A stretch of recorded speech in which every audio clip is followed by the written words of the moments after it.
In Montauk, New York, Maddie rushes out of her house when she sees her ex Gary use his tow truck to take away her car. It turns out the vehicle is getting repossessed because she owes property taxes on the home she inherited from her mother, and her sources of income are only bartending and Uber driving. Without the car, there are even fewer chances of paying that debt. Gary is mad at Maddie because she ghosted him, but Maddie still tries to flirt with him and says she's been thinking about him all this time. At first Gary seems to believe her, but then Maddie's late-night guest comes out of the house too. Maddie tries to pretend he's a cousin, but the guy begins getting affectionate, so Gary leaves with the car. Now Maddie has no choice but to rollerblade to work. On her way there, she sees Gary's tow truck parked nearby while Gary is inside a store getting food. She immediately uses the chance to unfasten her car from the truck and tries to drive away, but she forgets about the extra hook and now she's stuck there for Gary to see. When he comes out, he lifts the hook and calls the police. Moments later, Maddie is bailed out by a friend and rushes to work. At the bar, a guy tries to ask for a drink minutes before they're properly open, so Maddie ends up arguing with him to the point where the manager scolds her and sends her to do something else. While folding napkins, Maddie rants about her situation to her pregnant friend Sarah and her husband Jim. At that moment, Sarah finds an unusual Craigslist post. Two helicoptered parents are looking for a woman in her early 20s to date their introverted 19-year-old son for the whole summer, and the payment would be a Buick Regal car. Maddie decides to apply even if she's older. The next day, Maddie rollerblades to the family's house, which takes extra effort because she has to make her way up an elevated road and a set of stairs. The Beckers ask some basic questions, and when they learn that Maddie is 32, they hesitate to hire her. However, Maddie quickly makes up a speech, saying that if the ad was still up is because all the other young girls failed them. So what they need is someone mature enough that will help their son gain experience in dating and guide him to become a proper man. The Beckers like the idea and explain the situation. Their son Percy is a 19-year-old introvert, the socially shy kind that doesn't talk to anyone unless it's online. He doesn't drink, doesn't smoke, and doesn't go to parties.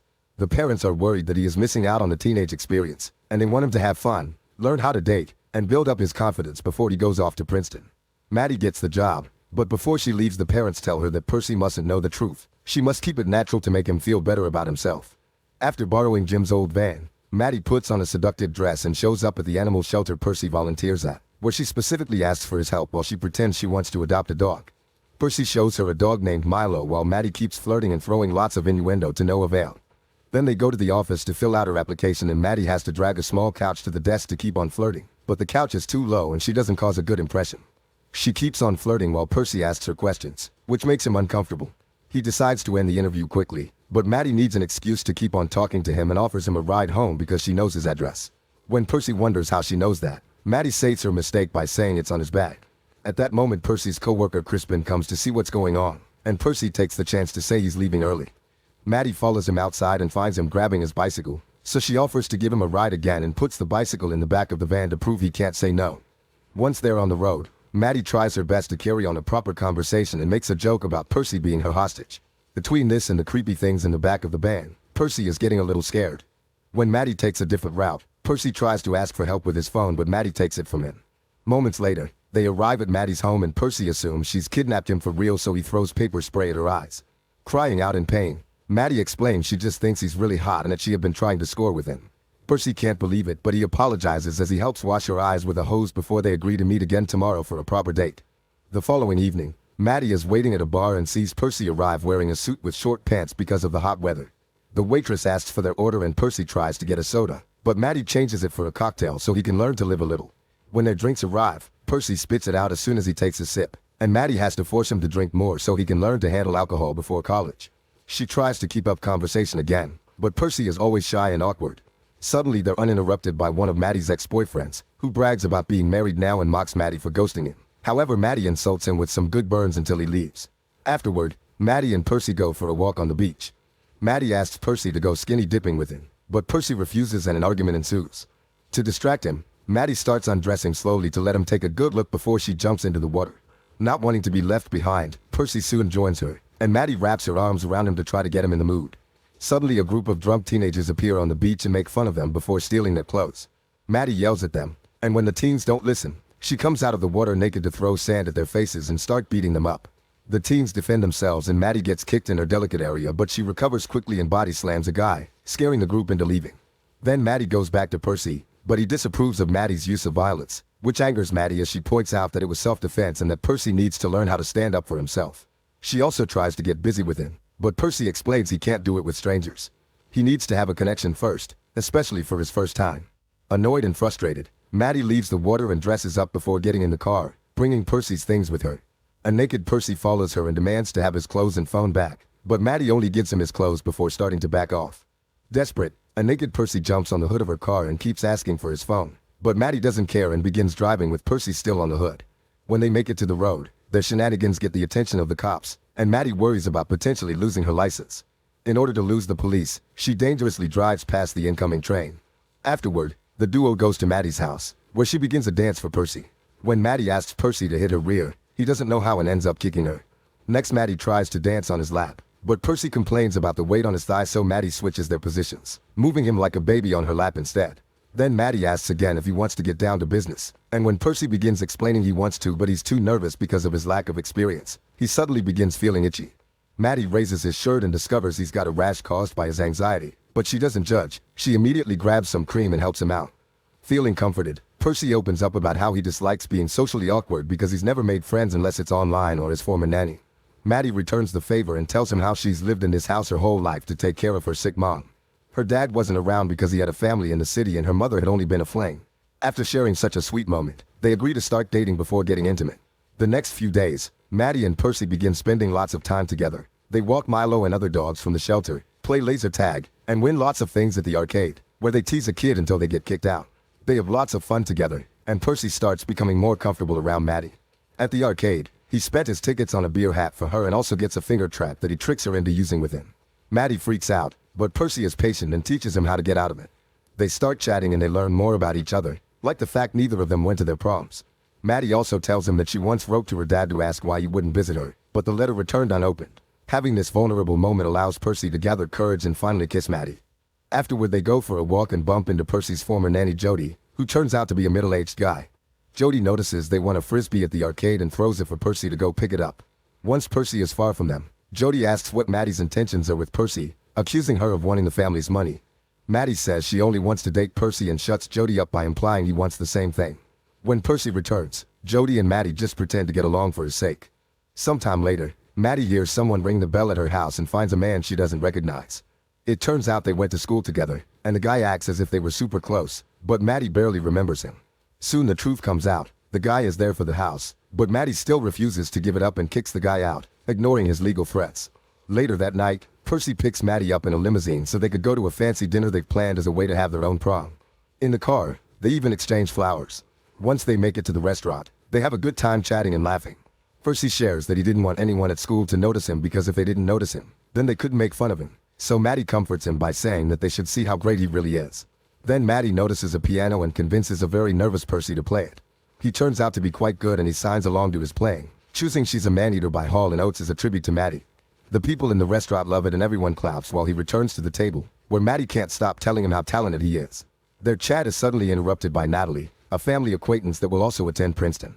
Natalie and Percy start chatting very casually and Maddie immediately gets jealous, often trying to get Natalie to leave. It doesn't work and Natalie invites Percy to a party for future Princeton students. Maddie tries to say no, but Percy tells her he'll keep it in mind.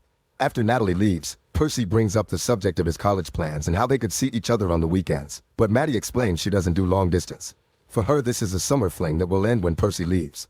Hurt, Percy storms out and Maddie immediately follows him into the limousine, but they awkwardly sit very far from each other and Percy begins getting drunk, which is a first for him.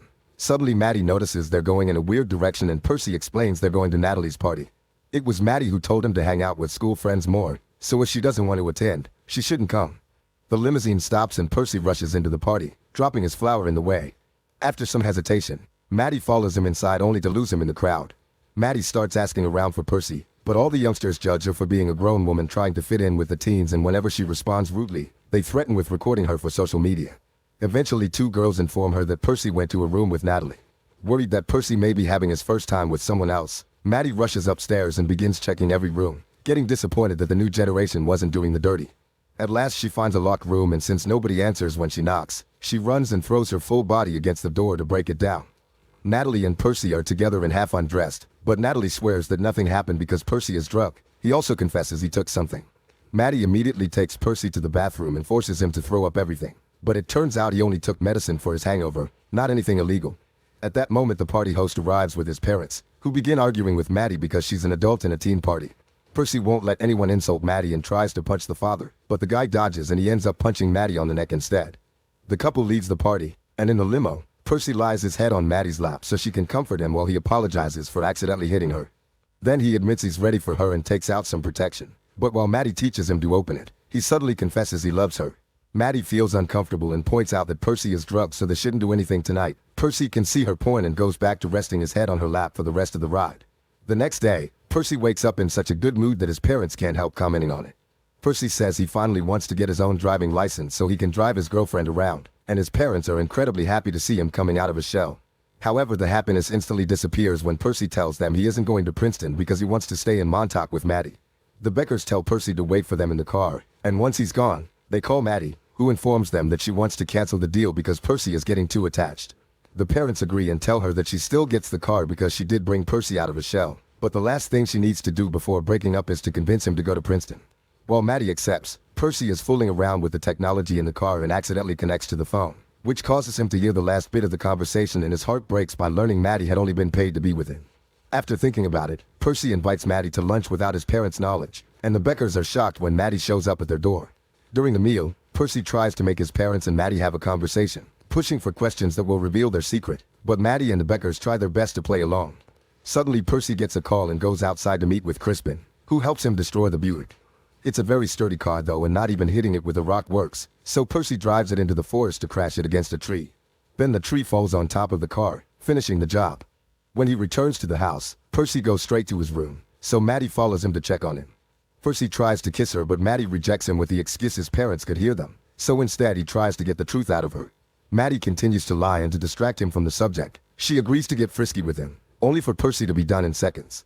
Afterward, Percy admits he knows about Maddie's deal with his parents. Maddie apologizes and says it was real for her, but when he ignores her pleas, Maddie gets angry. She points out he'll never understand what poor people have to do to survive, but Percy responds by saying she's wasting her life in that house waiting for her dad to apologize, causing her to leave very upset. Sometime later, Percy confronts his parents and asks them to stop doing everything for him and to let him fail or succeed on his own. The breakup is hard on him though, and he goes back to being an introvert that stays in his room playing video games. Meanwhile, Maddie still receives the damaged car, which she begins using for her Uber driving job. Clients are often wary when they see her arrive, but she forces them into the car anyway. By working hard in the bar and driving, Maddie eventually saves enough money to pay her debts. She goes out to celebrate with Sarah and Jim, who have big news. They are moving to Florida because they can't afford to buy their own place in Montauk. Maddie is shocked that they're leaving, but Sarah tells her that she's even more shocked that Maddie is staying despite how unhappy she seems to be here. To prove she's actually doing well, Maddie takes a guy home, but she suddenly finds herself trying to know him better instead of getting frisky with him because she wants a connection. The guy finds Percy's finger trap and tricks Maddie into using it, but instead of his finger, he uses his banana, so Maddie kicks him out. The next morning, Maddie finds the letter and realizes that she needs to move on. She burns the letter, fixes the car, apologizes to Gary with a hug, and then decides to sell her house but with a catch. She also wants to apologize to Percy, but he won't answer her messages, so Maddie begins looking for him everywhere. Jody and Crispin are mad at her and won't help her, but Percy's parents tell her he'll be at the Princeton mixer. Maddie goes there and apologizes as she explains their friendship was real, but when Percy ignores her and tries to leave, Maddie jumps on top of his car's hood. Taking inspiration from her past shenanigans, Percy begins driving around with Maddie still on the hood, hitting lots of things on the way and accidentally setting Maddie's jacket on fire. Panicking, Percy drives the vehicle into the sea to put out the flames and gets out of the car to help her. Maddie takes the chance to apologize to Percy, who cries as he forgives her.